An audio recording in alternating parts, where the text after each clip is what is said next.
हरतालिका तीज व्रत कथा। व्रत करने वाले को चाहिए कि सूर्योदय के पहले उठकर भगवान का स्मरण करे, फिर शौच दैनंद स्नान तथा संध्या वार्ता आदि का निवृत्त होकर जहाँ शिव पार्वती का पूजन करना है, कथा सुनना हो, वहाँ शिव पार्वती का पूजन के लिए केला आदि सुजतित एक छोटा सा मंडप बनाए। उसी में अपने बंधु बंधाओं को साथ बैठकर अपने आचार्यों को आदर पूर्वक बुलाकर उनकी एक उत्तम आसन बिछा लें। इसके बाद कुश जल आदि लेकर ओम उद्यापन अड्डा का तक संकल्प वाक्य पढ़कर संकल्प करें। फिर हाथ में अक्षत फूल लेकर मंदार माला इस मंत्र पार्वती का ध्यान करें। अगच्छ देवी तथा राज्य सौभाग्य आदि मंत्रों का आचमन करें। मंदाकिनी इस पार्वती का पंचामृत से स्नान कराकर शुद्ध करवाएं और वस्त्र युग एक इस मंत्र वस्त्र का जोड़ा चढ़ाएं। चंदन इस मंत्र का चंदन लगवाए। रजित इस मंत्र का अक्षत देवे मलादे इस मंत्र का फूल माला चढ़ावे। चंद्रगुरु इस मंत्र को धूप देवे। ज्योति इसे दीप दिखाए। नवेद इसे नवेद चढ़ाए। इधर फल इस मंत्र को फल चढ़ाए। पूर्वी फल इसमें पान सौभाग्य इसका प्रार्थना करें। व्रती को चाहिए कि नित्य क्रिया से निवृत्त होकर आचरण कर देश काल ऋतु मास पक्ष तिथि आदि का आचरण करते हुए संकल्प करें। लाइन नहीं जलेगा। पूजन करने का कथा सुने।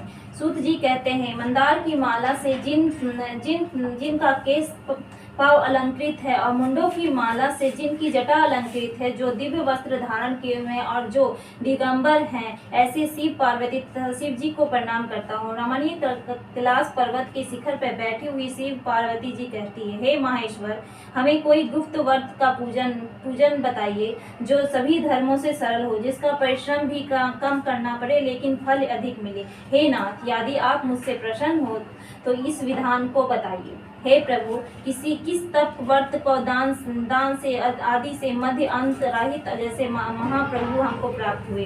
शिव जी बोले, हे देवी सुनो, मैं तुमसे एक व्रत को जो सर्वस्त्र और छुपाने योग्य है लेकिन तुम्हारे प्रेम से वशीभूत होकर मैं तुम्हें बताता हूँ। जैसे नक्षत्र में चंद्रमा, सूर्य में ग्रहों में सूर्य, वर्णों में ब्रह्मा, देवों में विष्णु देव, नदियों में गंगा, पुराणों में महाभारत, वेदों में समावेद और इंद्रियों में मन श्रेष्ठ है। सब पुराण और वेदों से सर्वस्व जिस तरह कहा गया है कि मैं तुम्हें एक प्राचीन व्रत बताता हूँ। एग्र मन से सुनो। जिस व्रत को प्रभाव से तुमने मेरी आधा आसन प्राप्त किया है वह मैं तुम्हें बताऊंगा, क्योंकि तुम मेरी प्रेयसी हो। भाद्रपद मास में हर्ष नक्षत्र में युद्ध शुक्ल पक्ष की तृतीया तिथि को उसका अनुष्ठान मात्र कर लेने से स्त्रियां सब पापों से मुक्त हो जाती। हे देवी, तुम्हें आज से बहुत दिनों पहले हिमालय पर्वत पर इस व्रत का किया था। यह वृतांत मैं तुम्हें कहूँगा। पार्वती जी ने पूछा, हे नाथ, मैंने क्यों यह व्रत किया, यह सब आपके मुख से सुनना चाहते हो। शिव जी ने कहा, भारतवर्ष के उत्तर की ओर एक बड़ा रामणीय और पर्वतों में श्रेष्ठ हिमवान नामक पर्वत था। उसके आसपास तरह तरह की भूमियां हैं, तरह तरह के वृक्ष हैं और उस पर लगे हुए हैं। नाना प्रकार के पंछी और अनेक प्रकार के पशु उस पर निवास करते हैं। वहाँ पहुंचकर गंधाओं के साथ बहुत से देवी देवताएं, सिद्धचरण पक्षीगण सर्वत्र प्रसन्न मन विचारते हैं। वहाँ पहुँचने पर गंधर्व गाते हैं, अप्सराएं नाचती है। उस पर्वतराज के कितने ही शिखर ऐसे हैं जहाँ स्टंपित रत्न और वैद्यमान आदि से खाने भरी हुई है। हे पर्वत ऊंचा तो इतना अधिक है कि मित्र के घर की तरफ समझकर आकाश को स्पर्श किया हुआ है और उसके समस्त शिखर सदैव हिम से आच्छादित हो रहती है और गड़ा जल का ध्वनि सदा सुनाई देती रहती है। हे पार्वती, तुमने बाल्यकाल में उसी पर्वत पर तपस्या की थी और 12 वर्ष तक तुम उल्टी टंग कर केवल धुआं पी कर रही थी। 64 वर्ष तक तुम सूखे पत्ते खाकर रही। माघ मास में तुम जल में बैठी रहती थी। वैशाख में दोपहरी में पंचांगी करती रहती थी। श्रावण के महीने में जल, बरसात में भूखी प्यासी हड़बड़ा कर मैदान में बैठी रहती। तुम्हारे पिता इस तरह का कष्ट सहन को देख कर बड़े दुखी हुए। वे चिंता में पड़ गए कि मैं अपना कन्या किसको दूं। उसी समय नारद जी वहाँ आ पहुँचे। मुनि श्रेष्ठ नारद जी उस समय तुम्हें देखने गए थे। नारद जी को देखकर गिरि के अर्धपाद आसन आदि देकर और उनकी पूजा की और कहा, हे स्वामी, आप किस लिए आए हैं? मेरे अहोभाग्य, आपका आगमन मेरे लिए अच्छा है। नारद जी ने कहा, हे पर्वतराज, सुनो, मैं भगवान विष्णु का भेजा हुआ आपके पास आया हूँ। आपको चाहिए कि यह कन्या रत्न किसी योग्य वर को दे। भगवान विष्णु के समान योग्य वर ब्रह्मा, इंद्र और शिव इनमें से कोई नहीं है, इसलिए मैं यही कहूँगा कि आप अपनी कन्या भगवान विष्णु को ही देवे। हिमवान ने कहा कि भगवान विष्णु स्वयं मेरी कन्या ले रहे हैं और आप यह संदेश लेकर आए हैं, तो मैं उन्हें अपनी कन्या दूंगा। हिमवान की इतनी बात सुनकर मुनिराज नारद आकाश में विलीन हो गए और वे तब पीताम्बर, शंख, चक्र, गदाधि भगवान विष्णु के पास पहुंचे। वहां हाथ जोड़कर नारद जी ने भगवान विष्णु से कहा कि हे देव, सुनिए, मैंने आपका विवाह पक्का कर दिया। उद्वनी हिमवान ने पार्वती के पास जाकर कहा कि हे पुत्री, मैंने तुम्हें भगवान विष्णु को दे डाला। तब पिता का बात सुनकर तुम बिना उत्तर दिए ही वहां अपनी सखी के घर चली गई और वहां जमीन पर पड़कर तुम बड़ी दुखी हुई विलाप करने लगी। तुमको इस तरह विलाप करते देखकर एक सखी ने पास आकर कहा, देवी, तुम्हें क्यों इतनी दुखी हो? इसका कारण बताओ।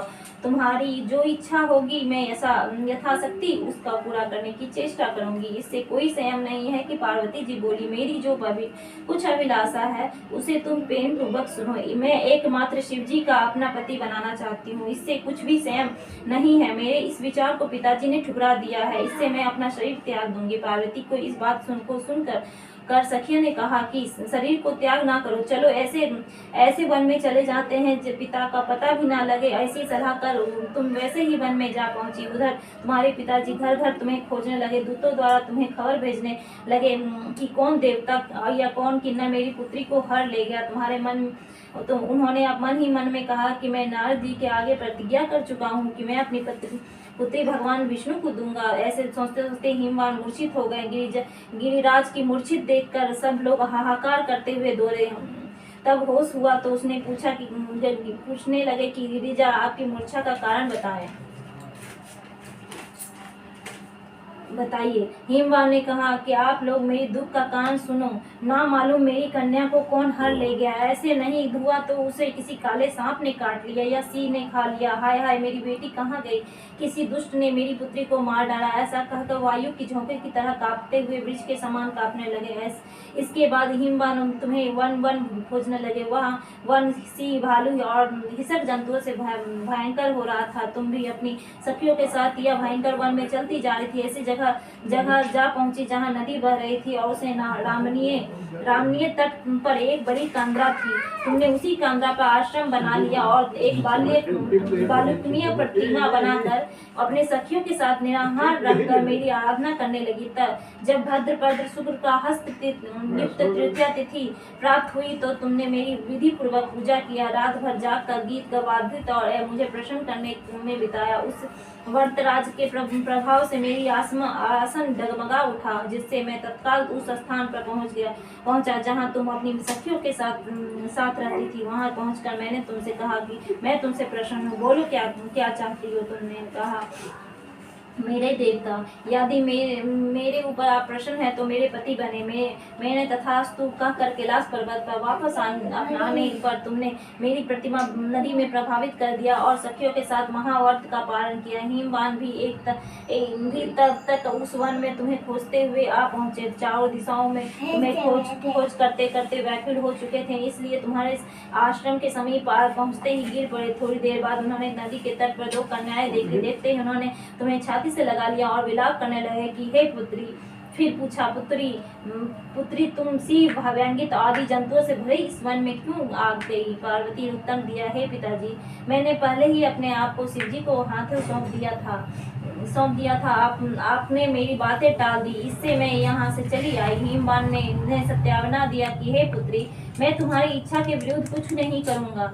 तुम्हें अपनी साथ ले आए और मेरे साथ तुम्हारा विवाह करा दिया, इसलिए तुमने मेरा आदराशन पाया।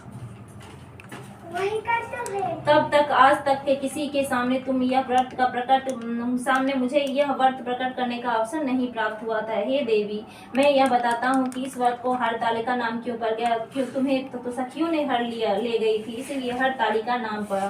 पार्वती ने कहा, हे प्रभु, आपका नाम तो बताए, यह विधि भी बताइए, इसका क्या पुण्य में। पार्वती तथा शिव जी की प्रतिमा स्थापित कर उस दिन भर उपवास कर बहुत सुगंधित फूल, गंध और मनोहर धूप, नाना प्रकार के नवेद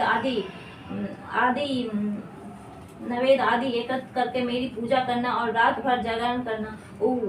ऊपर जो वस्तु गिनाई गई है उसके अतिरिक्त नारियल, सुपारी, जमीरी, नींबू, लौंग, अनार, नारंगी आदि जो फल प्राप्त हो सके उन्हें इकट्ठा करें और उस ऋतु में जो भी फल फूल मिल सके विशेष रूप से रखें। इसके बाद धूप द्वैत दीप आदि से पूजन करें, प्रार्थना करें। हे शिवे, शिव रूपिणी में, हे मंगले, सब अर्थों देने वाली देवी, हे देवी रूपे आपको नमस्कार। हे शिव रूपे आपको सदा के लिए नमस्कार। हे ब्रह्म रूपेण आपको नमस्कार। हे जगदानी आपको नमस्कार। हे सिंह वाहनी, संसार के भय से भयभीत मुझे दीन की रक्षा करो। इसकी कामना की पूर्ति के लिए मैंने आपकी पूजा की है। हे पार्वती, मुझे राज्य की सौभाग्य दे, मुझे पर प्रसन्न हो। इन मंत्रों को पार्वती और शिव जी के पूजन करें, तदत विधि पूर्वक कथा सुने और ब्राह्मण को वस्त्र, गो सुवर्ण आदि देवी इस तरह एकत्रित होकर स्त्री पुरुष दोनों एक साथ पूजन करें। फिर व्रत आदि से कुछ हो संकल्प ले। हे देवी, जो स्त्री से इस प्रकार पूजन करती है वह सब पापों से छूट जाती है और 7 जन्म तक वह सुख सौभाग्य प्राप्त करती है। जो स्त्री तृतीया तिथि को व्रत न करके अन्न भक्षण करती है वह 7 जन्म तक बद्ध रहती है और उसको बार बार विधवा होना पड़ता है। वहाँ सदा दरिद्र रहती है, पुत्र शोक, शोकालुन स्वभाव, लड़ाकी, सदा सब दुख भोगने वाली होती है और उपास न करने वाली स्त्री अंत में घोर नरक में जाती है। तीज को अन्न खाने वाली शुक्री, फल खाने वाली बंदरिया, पानी पीने वाली जोंक, दूध पीने वाली शापिन, मांसाहार करने वाली बाघिन, दही खाने वाली बिल्ली, मिठाई खाने वाली चींटी और सब खाने से मक्खी होती है। उस रोज सोने से अजगरी, पति को धोखा देने से मुर्गी होती। इसलिए हर स्त्री व्रत करे। दूसरे दिन सुवर्ण, चांदी, तांबा अथवा बांस पात्र में अन्न भरकर ब्राह्मण को दान दे और पारण करें। जो स्त्री इस प्रकार का व्रत करती है वह मेरे समान पति पाती है और जब मरने लगती है तो वह तुम्हारे समान उसका रूप हो जाता है। उस सब प्रकार के संसारिक भोग और संयुक्त मुक्ति मिल जाती है। इसलिए हरतालिका व्रत कथा मात्र सुन लेने से प्राणी को 1000 अश्वमेध और सैकड़ों वाजपेय यज्ञ करने के फल प्राप्त होता है। हे देवी, मैंने यह व्रत तो सब व्रतों को उत्तम बतलाया है जिसके कारण प्राणी सब पापों से छूट जाता है। इसका कुछ भी संयम नहीं है।